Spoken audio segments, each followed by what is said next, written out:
You're listening to Civic Media. You can tune into any of our live shows on any radio station across the state with the Civic Media app. Find us in your phone's app store and listen anytime, anywhere.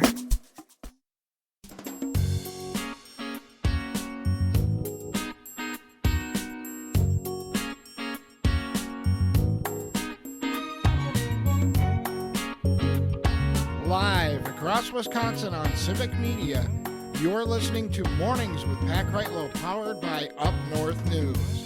Now, from our Lake Wissota studio, here is the founding editor of Up North News, Pat Kreitlow. Good morning. It is 8:06 on this Tuesday morning, August 26th. Nice to have you back here up north.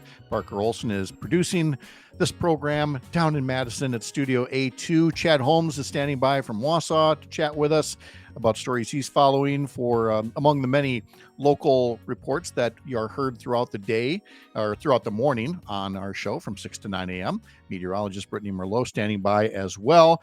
We were recently talking with State Representative Angela Stroud, and on the text line, Jim in Brookfield says the interview with Representative Stroud was awesome. A passionate, intelligent state representative who hits the nail on the head regarding the issues we face. We need more representatives like her. Jim, I appreciate that. Thanks for sending that text in. And let's see, from Alicia on YouTube, she said that she was at a listening session with her state senator, Republican Eric Wimberger, last night on veterans housing and recovery programs.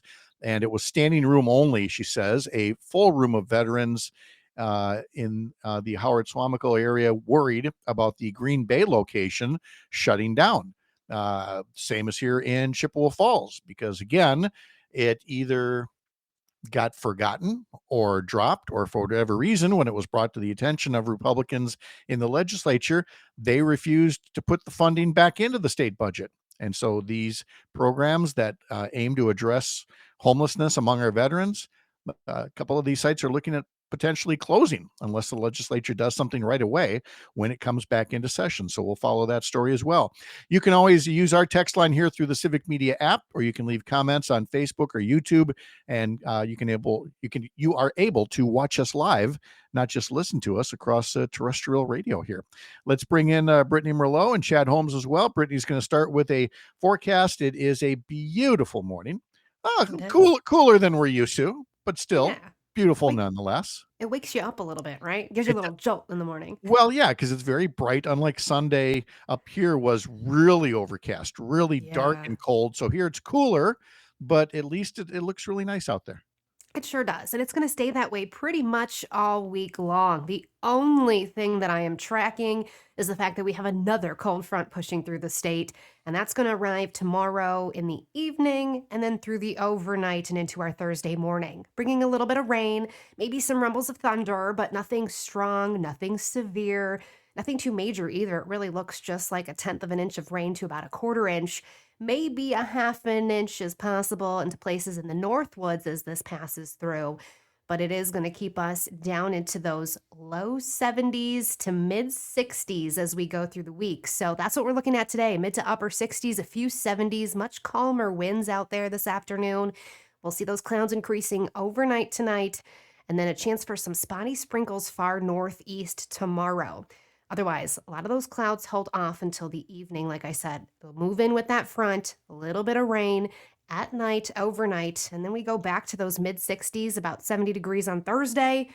And then the weekend, Labor Day weekend, upper 60s to mid 70s, warming things up Sunday and Monday as we get a little bit warmer there. So a little bit cooler maybe than some of us want, but it is going to be a dry, bright, and beautiful Labor Day weekend. All the rain chances stay away from us. That's okay. And Robin Tigerton reminds us it was 2 years ago, Labor Day weekend, very hot. Temperatures were pushing near 100 degrees. But this weekend, Shawano County Fair begins, along with some of the other county fairs around the state. He says, but as for now, perfect mowing weather. Still got to stay hydrated. We've got Rob trained really well on staying hydrated. So good on him. We appreciate that. And that Shawano County Fair is so much fun. I got to tell you a little story. So I used to be on TV and I used to, do the early morning shows. Well, I really wanted to do the races that they do, the dirt track races. So I called up some race car drivers, the tractor pull drivers. I didn't think how early it was. I think I woke up the entire town having them race around for me for TV. It was hysterical, but Oh no. So, such a fun so event. so you had them racing for your TV report about this. Yeah, 5, 6, 7 a.m. It was great. Uh, you're the one Sorry, that Shawno. you're the one that mows the lawn at 7 a.m. on the weekend. It's you. Yeah, Should it have is known. me. All right, Brittany. Thank you very much. Have a great day. You too. Yeah, we mentioned the county fairs that are coming up. Shawano begins tomorrow, as does the Walworth County Fair. On Thursday, the Iowa County Fair and the Sheboygan County Fair get going. And then on Friday, Calumet County and Portage County have their local fairs going on. So just a whole lot of things that you can get done. In and out of things like, high school football, which is what Chad Holmes is spending 80, 90, 120% of his time working on these days. But you got week one in the books. How'd it go, Chad? Went well. It really did. It went exceptionally well, and we had 3 games between, Thursday and Friday night, and all 3 of the teams that we covered won. So Ah. we're 3-0, and everybody's happy, and we had, lots of listeners, and it was really, really good. It was nice to get back on that horse. The thing that folks might not know if you're not a regular listener to the station in Wausau is that on the Civic Media app, usually for most stations you can listen maybe to the news talk station. Maybe there's a music station in the community that you can listen to. Chad's so busy, there's actually multiple sub channels for covering all the high school sports that they do. And I still don't know how you keep it all straight, where how listeners can hear everything that you guys are pumping out. Well, I'm not that bright myself, and I have some very good people, and of course, with Civic Media that set things up. We have this little room in the back of our building here that has a couple of extra computers that are set up where we can connect with them, and then they somehow magically get the audio to our website and to the app under the Sports 2 stream or the Sports 3 stream, and then if you hit a right button, it magically appears on your computer or on your app. I have to admit that technologically, I am not the brightest bulb out there, but we're very fortunate to have some very smart people helping us as well to get us where we need to be. I like that you've thrown magically in there a couple of different times to make the case. I mean, look, Robin Tigerton says Chad is a legend covering high school sports in central Wisconsin, but even legends need magicians behind the scenes, Right. you We know? need that good person to really help sell the magic. Yes, exactly. And that's exactly what happens week in and week out. We heard it from Jimmy Kuska yesterday as well, and all the folks who make local coverage happen, local sports and local news as well. As you've been doing some of the local news reports on Mhm. WXCO, what are some of the things that you and the listeners have been talking about? Well, just in the last local segment, just before the top of the hour, I was talking about last night there was another hearing with the Wausau Ethics Board, this never-ending saga that is known as the Doug Denny Dropbox controversy. And there was a motion made by the mayor to have the ethics committee charges tossed. There were 3 different aspects to the investigation from, again, the ethics committee, but one of the aspects of the complaint was dismissed, but 2 others were kept. Not really sure why the one was tossed because the folks that are in the ethics board chairman and another member of the board did not respond to requests for clarification on why the specific statute was removed. So there are still 2 different pieces of the uh, complaint that are still out there. And also, next week, in fact, on Friday of next week, is scheduled a hearing. Truly a hearing to really get to the meat and potatoes of this case. However, I'm guessing that hearing will not occur because the city clerk here in Wausau and the city attorney have not yet provided depositions requested by the mayor's legal team. And according to folks around the clerk and the attorney, they say that they cannot do it right now because number one, that there is no there's no funding for legal assistance right now for them, and also that they've been asked because of this Department of Justice investigation. Again, that's just word that is out there from them. And frankly, this is one aspect of this case where The mayor's legal team is going to be asking again for this hearing next Friday to be postponed because they have not got these depositions from these two witnesses. And I have to agree that in this case, the mayor and his legal team have a point, and this never ending saga will be continuing. It's like I was saying about the fake electors case yesterday. That these things, they just drag on and on. This was September of last year when Mayor Doug Denny moved a locked absentee ballot drop box from the steps of City Hall into his office. And I'm looking at the coverage of this from the Wausau Pilot and Review, and they're mentioning that the federal statute that is no longer referenced is the one dealing with failure or refusal to permit casting or tabulation of a vote. So refusing to permit the casting of a vote, I guess I could see that might be on shaky ground because the drop box was not yet open for accepting ballots. But again, if that helps clarify that, I'm fine with that. If it gets us to the main point, and that is moving the box itself, when you don't have the authority to move the box, it just should not be taking this long to get that point made. Well, frankly, something else about this case that I am finding very frustrating here now is that we have these two members of the Wausau city government. We've heard about other subpoenaed witnesses, including the Wausau police chief, Matt Barnes, and the public works director, Eric Lindman, whose previous responses, according to the pilot, the board deemed vague, and they both said, "Well, the questions are too vague. If you get more specific, then I can give a better response." My response is, if you're a public official, you should be providing the information that is needed in this case, not trying to tiptoe or dance around the questions. And it feels like there's a lot of folks who are not willing to get in front and say, here's what I know, here is what the mayor told me, here's what we've discussed.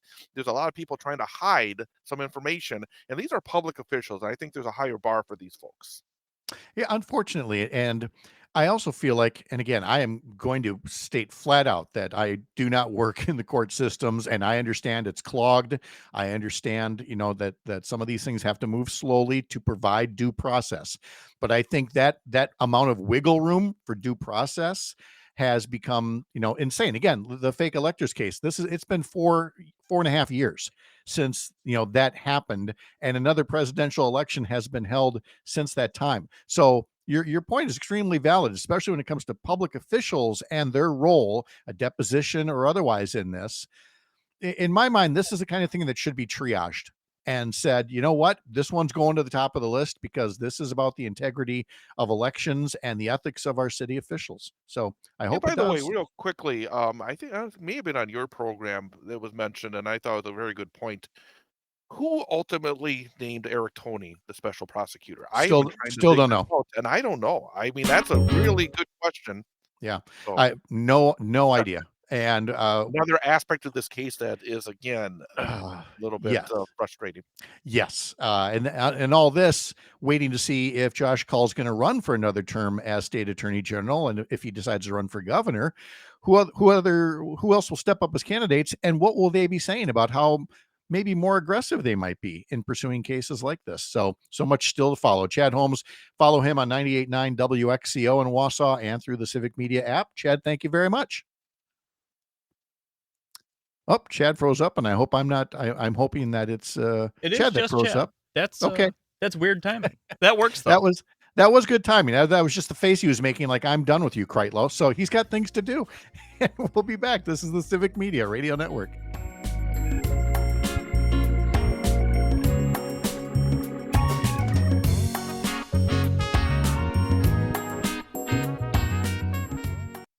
You're listening to Civic Media. Stay up to date on the latest news and information for your local community and Wisconsin by signing up for our free email newsletter. Visit civicmedia.us/email to get started.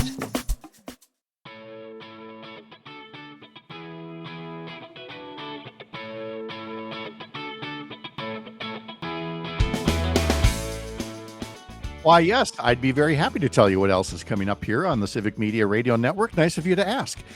Coming up, Matt and Air on Air from 9 to 11, following this program, as always, Monday through Friday. Greg Bach will be flying solo today. I'll be joining him for a little bit at 9:30. But then after the 10 o'clock news, tune in to hear from Secretary of State Sarah Godlewski, who is now a candidate for Lieutenant Governor. Again, just after 10 o'clock as part of Matt and Air on Air. And then on the Maggie Dawn Show, coming up later this afternoon, after 5 o'clock, Sarah Anderson from the Institute for Policy Studies will be talking about a new study on the pay gap between CEOs and workers.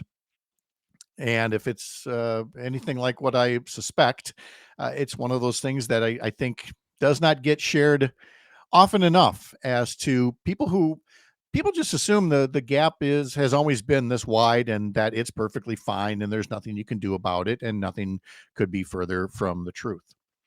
I have a note here from the Chippewa Falls School District and want to salute Alicia Neinfeld, a teacher at Chippewa Falls Middle School, who's been named the 2025 Wisconsin History Teacher of the Year. It's an award that is given out by the Gilder Lehrman Institute, the nation's leading nonprofit for K-12 American history education, celebrating one teacher from each state and territory for their dedication, their creativity, their effective use of primary sources. Nominees are recommended by colleagues, school leaders, and students. They're selected then by a state committee of historians and educators, and Alicia Neinfeld won that for Chippewa Falls Middle School. It's her 15th year in education, her 4th year at Chippewa Middle. She teaches 8th grade social studies. She's a board-certified teacher. She's originally from Wisconsin Rapids, and according to Superintendent Jeff Holmes, he says that the district is very proud of Alicia's selection. It reflects her exceptional dedication to American history, to the life of our 8th grade students. And as a former social studies teacher myself, Jeff Holmes writes, I deeply appreciate the efforts to teach good lessons, and Allie exemplifies excellence in that area. She's going to receive a $1,000 honorarium. Also, a curated collection of American history books and educational material from the Gilder Lehrman Institute. And she'll join the other 50-some honorees as a finalist for the National History Teacher of the Year Award, to be announced this fall at a special ceremony in New York City. Now, of all that, what I got out of that the most, Parker, is not, I mean, the recognition is nice. The $1,000 honorarium is nice. But she's also getting a curated collection of American history books. Ooh. If somebody showed up at my door and said, this is a curated collection of American history books for you, I mean, it's not the Powerball, but I would be one happy camper. You'd eat that up? I would. Oh my God. Look at this bookshelf behind me. This is just a sample of everything that's down in the basement. And I would just eat that up. I go to bookstores now, and first I'm a little overwhelmed. I'm not exactly sure which, there's so many things to choose from, and you don't want to choose wrong. But also, the other thing about bookstores nowadays, they're kind of depressing. And they don't mean to be. I'm just saying, when you go to the current event shelves, the Sure. social sciences shelves or whatever, I always talk about both sidesism, and the both sidesism of seeing some books that are an honest portrayal of American history. And then you'll see other books talking about, how the Clinton mafia destroyed America, or, how Obama is really not from here. And it's on the bookshelf the same as any other book. Yeah. And that should be a section. It should be a section known as probably not. But hey, you can say it. And here's the thing. I'm sure that the people that run these bookstores are very good people. They do not want to cause trouble. They do not want the attention that would come by having a separate shelf that says, we looked at the sourcing on this stuff and maybe not so much. Again, there's a difference between opinions that you disagree with and misinformation. I'm very clear on that, but there is a line. And that to me is just the troubling part, is to see, you see these on the bookshelf and you go, They're they're people who they think this is it. This is the one true way forward because Rush Limbaugh says it is, as the author of this particular book. That actually happened to me once in Idaho. I went to I was dropping off one of the grandkids at school. I had a chance to look at the school library, little tiny library, little tiny town in Idaho.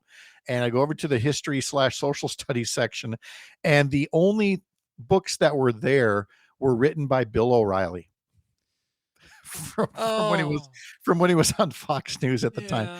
And it's like, I can see why Idaho's a red state, Yeah. if this is what they're going to allow for, what passes as books. So this is all to say that we need good history teachers like Alicia Neinfeld at Chippewa Falls Middle School, that much more. And I know nothing about her political affiliations. That's not the important part.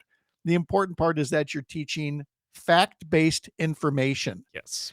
to your eighth graders so that they get out there into the world, and when they're reading other things, they can go, this doesn't quite jive with what history's taught us. For example, Trump thinking that he can solve everything through jacking up tariffs. History will tell you that failed miserably just about 100 years ago and made the Great Depression so much worse. And it failed miserably about 100 years before that and caused a depression in the American economy in the 19th century. But as I'm sure Ms. Neinfeld would be the first to remind you, those who forget history are condemned to repeat it. When we come back, we'll be talking to Dan Shafer, Civic Media's political editor and founder of the Recombobulation Area, about some political news and notes and cell phone bans in classrooms as we continue rolling on this Tuesday morning here on the Civic Media Radio Network.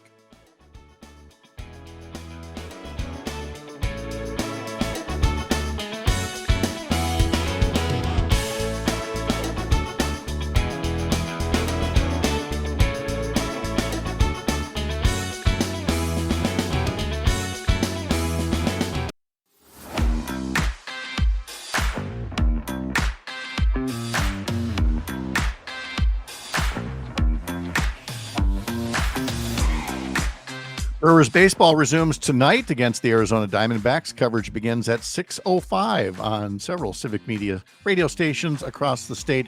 Head to the website, civicmedia.us, to learn more. Meanwhile, over on the Up North News website, upnorthnewswi.com, there is a story there about a strike at a Wisconsin cheese-making plant, W&W in Monroe.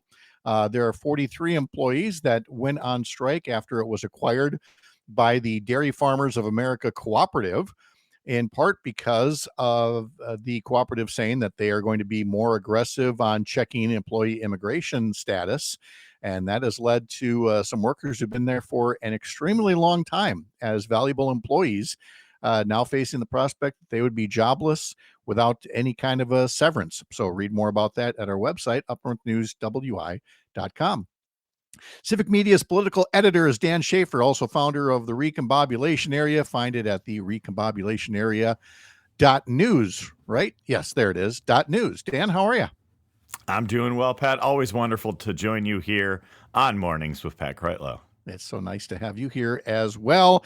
And when you and I were chatting about things to bring up today, and you talked about, a back to school theme and the ongoing moves to ban cell phones in classrooms, I ended up spending the first half hour of the show letting people know just how ridiculously old I am, including the notion that that these cell phone bans were necessary because I had thought all along that cell phones would be a no-no in classrooms. They'd have to stay in lockers or, be put on a shelf or something like that. That is clearly not the case if we're talking about putting bans in place now, which only leads to me to ask the question, what took everybody so long?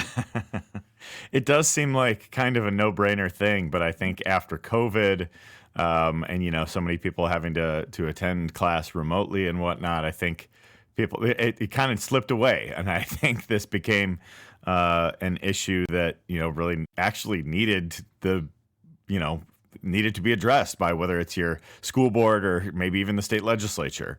And so, yeah, I think, we've seen some, some local school districts, there was a story in Civic Media about some action being taken in Richland Center. But I expect this to be an issue going forward. And part of it is what you just talked about, just kind of the common sense of not wanting to have cell phones in school. But there's actually polling on this now. Marquette poll brought this up in their most recent poll earlier this summer about banning cell phones. They asked about banning phones during the entire school day or banning phones just during class. And it both had overwhelming majority support. Banning phones during the entire school day, 72% said yes to that, 28% said no. And banning phones during class, you're not going to get a whole lot of issues with this much support. 89% said yes to banning phones during class, with just 11% saying no. So again, that is from the Marquette University Law School poll from this June. Again, just doesn't. Again, like, how is this a thing? But then, listeners started putting comments in about the way that now devices are being incorporated into learning through various apps and QR codes and things like that. And while I certainly understand that, I would have rather we were at a point where the devices were more in the control of the school, of the teacher, so that, look, it would cost a lot to put 25 or 30 iPads or something in every classroom. But if you're going to use a device as a teaching tool, then that really should be the thing that you're using, because not every kid is going to have a cell phone that they can bring in. So, I mean, you're talking about the democratization, small d, of devices, of digital divides. And I just don't want our schools to be a place where digital divides are exacerbated.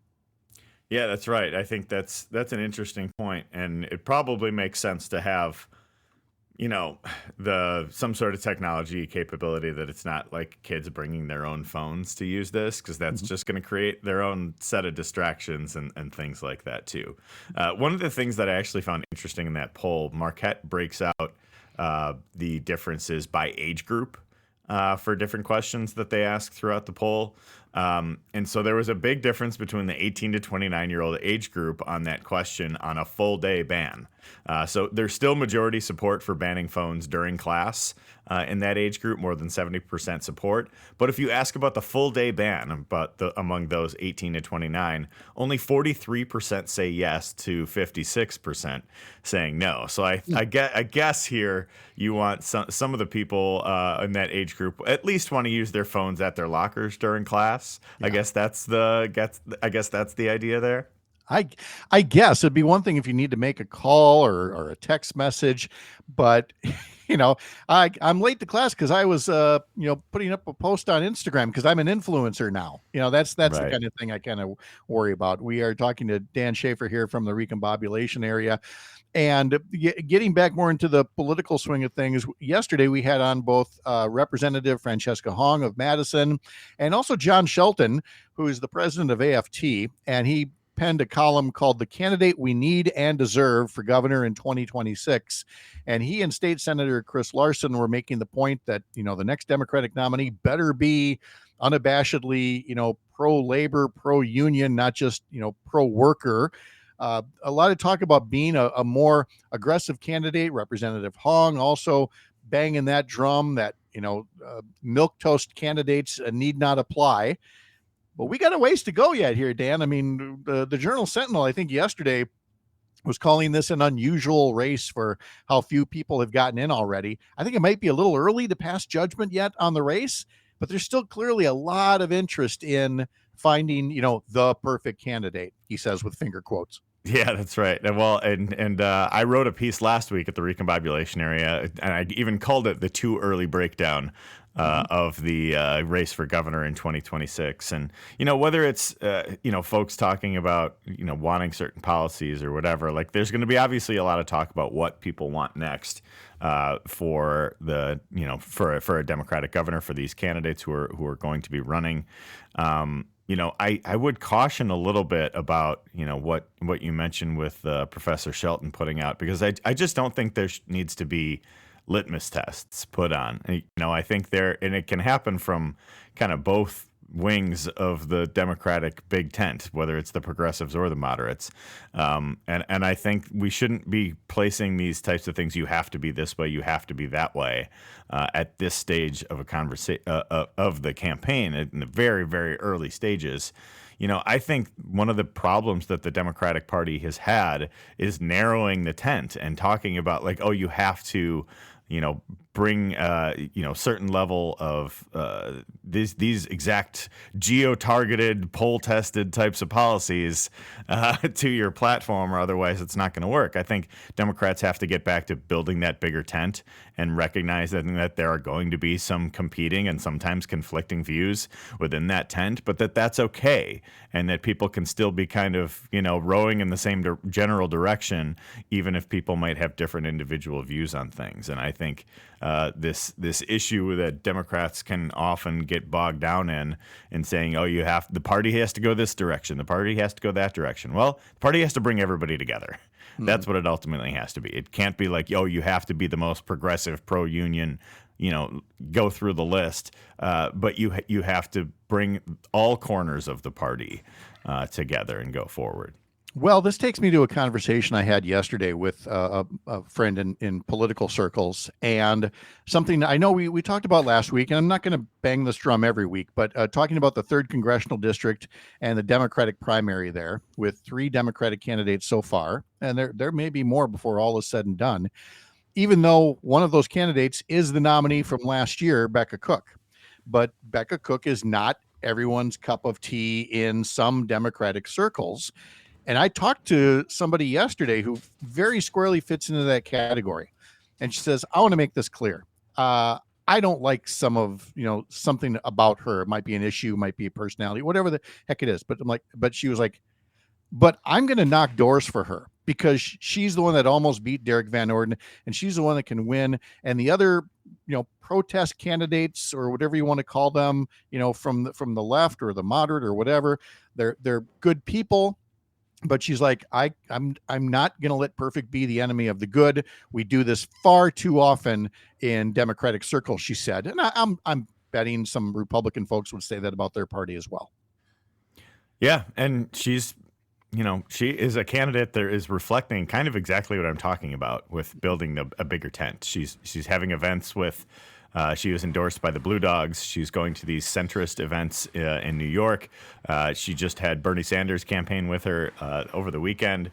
And I just think that that is the approach that we need right now. And say you don't have to agree with me 100% on every issue, but we can all be in this together. All corners of the Democratic Party can be in this together. I really like the approach that she's taking in her campaign so far. We're talking to Dan Shafer from the Recombobulation Area. You can read his column, sign up for it over at the recombobulationarea.news. And by the way, we don't say enough. You can get the column there, but Dan's also in the subscription business. And so can you talk a little bit about the Recombobulation Area itself for people that aren't maybe on Substack all the time, and, why some things you would subscribe to them and other things that you can just get on demand, because that's something that I think is growing in popularity out there. Yeah, well, we launched the Recombobulation Area in 2019, became part of Civic Media almost exactly 1 year ago, coming up on the 1 year anniversary tomorrow of when we launched Recombobulation Area within Civic Media. And so, yeah, you can subscribe to get all of my work at the Recombobulation Area. I put out a recap each week of all of my radio appearances. So if you don't catch me on Mornings with Pat Kreitlow, you might hear me on the Todd Alba Show or the Maggie Dawn Show, or I'm always on Fridays at 10 a.m. on Matt Nair on Air. And then you can also find some work from many of our great guest columnists and contributors. I had a piece last week from Emily Cephos, who wrote about how Democrats can rebuild trust. We have a number of other contributors. Angela Lang, I know, is a regular across the network here as well. But, you subscribe, you can support the work that we do and help us do even more recombobulating in Milwaukee and across the state.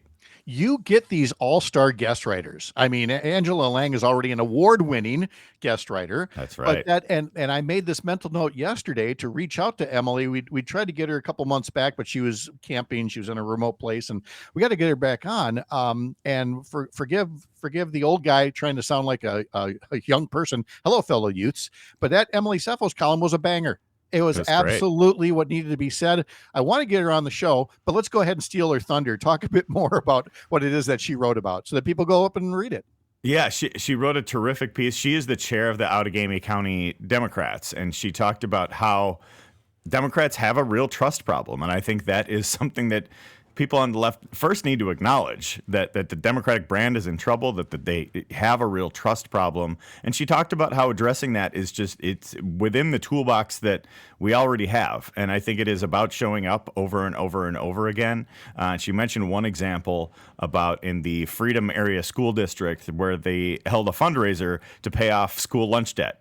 And people were asking, like, well, why are you doing this? And they said explicitly that we're doing this because Republicans have underfunded public schools for a generation, and now we have things like school lunch debt that needs to be dealt with. And so that's just one of many examples that she shared throughout the piece.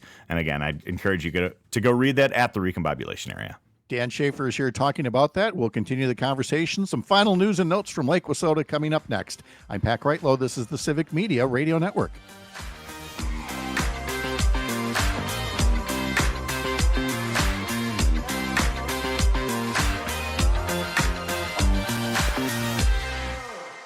You're listening to Civic Media. Find the latest news, information, and archives of all your favorite shows on the Civic Media website, civicmedia.us.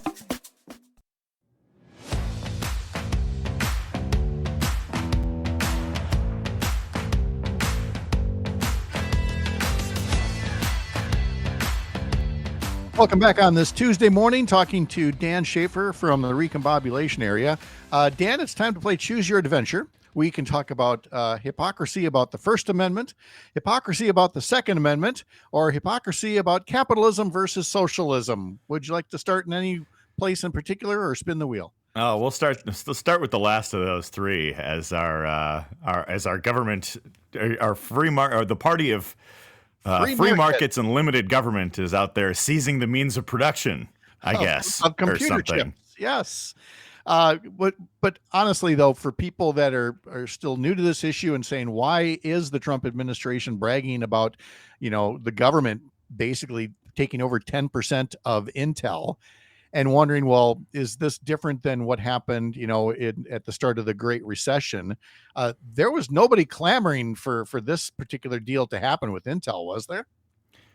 No, and I think it's almost because there was a failure of a deal that happened with Intel in the first Trump administration. They tried to build a big plant in Ohio, and much like Foxconn here in Wisconsin, it didn't really materialize. I'm shocked. And now the President Trump's strategy now, I guess, is to take a 10% stake in Intel. From a 10% stake for the U.S. government in Intel. And the New York Times characterizes this as, quote, the most notable intervention in private business since the aftermath of the 2008 financial crisis. Yeah, I would say so. I would say this goes maybe orders of magnitude beyond that. In a certain way, since many of those steps were, contingent on certain things, or were loans to private businesses, or had certain specific issues that needed to be dealt with because Republicans tanked the economy in 2008. And now we have, one of the things that I've just been absolutely astonished by during the Trump administration, we have all this action on tariffs, all of these, and now we have this on Intel, and we have all of these different institutes and organizations throughout the state. We have the McIver Institute, or the Badger Institute, or the Wisconsin Institute for Law and Liberty, and they all talk about these free market principles and all of these different things, and they haven't said a bumbling word about any of these actions by the Trump administration, which couldn't be further from the principles of what this party purported to be on free markets and capitalism, and letting the market decide, and keeping government out of private business. Now we have the U.S. government taking a 10% stake in a large multinational corporation. It is absolutely ridiculous. The free market conservatives have disappeared, and it's almost like they never actually believed in any of these principles to begin with, and it is only has ever been a pathway to power. Don't you think, Pat Kreitlow? I can only imagine how many of these folks were members of the House Freedom Caucus who said they would never vote for a bill that raised the national debt by $1. But apparently $4 trillion is okay. So the Freedom Caucus, not or our senior senator, Ron Johnson, who has made this his issue for 15 years in the Senate and has never done anything on it and has voted for 2 gigantic bills that have ballooned the deficit. Yes, exactly. So yeah, the Bloomberg headline from one columnist, Trump seems pretty socialist these days. Imagine if a Democratic president demanded a stake in a computer chip maker in exchange for favorable treatment. Eric Erickson spoke out about it. Rand Paul spoke out about it, but virtually no other known Republicans, certainly not any public officials, things like that. Yeah, the Brain Trust in Wisconsin, 3 institutes in a trench coat, haven't said a darn thing about it. So exactly. All right, Second Amendment hypocrisy. Where's the Second Amendment crowd saying, we need all these guns because otherwise one of these days the government is just going to put troops in the streets and we got to be ready for them? Again, crickets. Yeah, got to be ready for that tyranny that is apparently a different version of tyranny than what I don't know. It's just so ridiculous. It's just like there's so much hypocrisy up and down the party. It's beyond. Well, that takes us to number 3, First Amendment hypocrisy, and a Trump executive order directing the Department of Justice to aggressively go after people that burn the flag, which once upon a time, back in the 80s especially, was a pretty well stated Republican talking point. But again, now the whole free market conservative approach understands that this has been protected by the First Amendment. Nobody likes it. I mean, nobody's advocating for flag burning, but in terms of where you're going to put the resources of the Department of Justice to go against something protected by the First Amendment, again, I would expect a little bit more of a hue and cry about that as well. Again, it's almost like these principles didn't mean anything. Almost like it. Exactly. And, and I've seen some of the, certain types of writers who were very much scolding of Democrats over the past few years for their, policing of speech and whatever it is, which is a totally overblown issue, I think, to begin with. And now that Trump is like taking actual steps against the First Amendment, against freedom of speech, against the freedom of the press, things like that.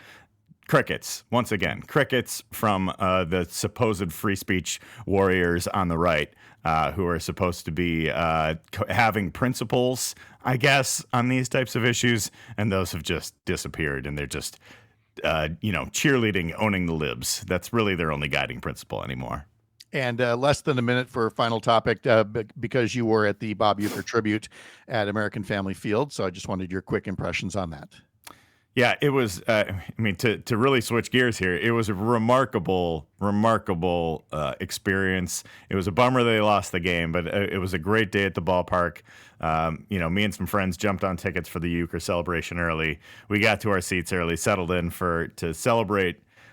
Really, it just feels like Bob Uecker is a family member in Milwaukee in so many ways. He's just he was around for so long, and he was just such a part of our lives here in the city. And being a Milwaukee native himself, and some of the stuff that they shouted out about his, growing up in Milwaukee. He first played catcher at Wick Field, which is now the neighborhood park where I take my kids on the west side of town. So it's just it was a really remarkable experience. And I would encourage anybody who hasn't seen it to go check out the program online. Truly part of the family. Dan Shafer, thank you very much. Appreciate it. And the rest of you have a wonderful Tuesday as well. We'll see you back here tomorrow morning, bright and early, 6 a.m. here up north on the Civic Media Radio Network.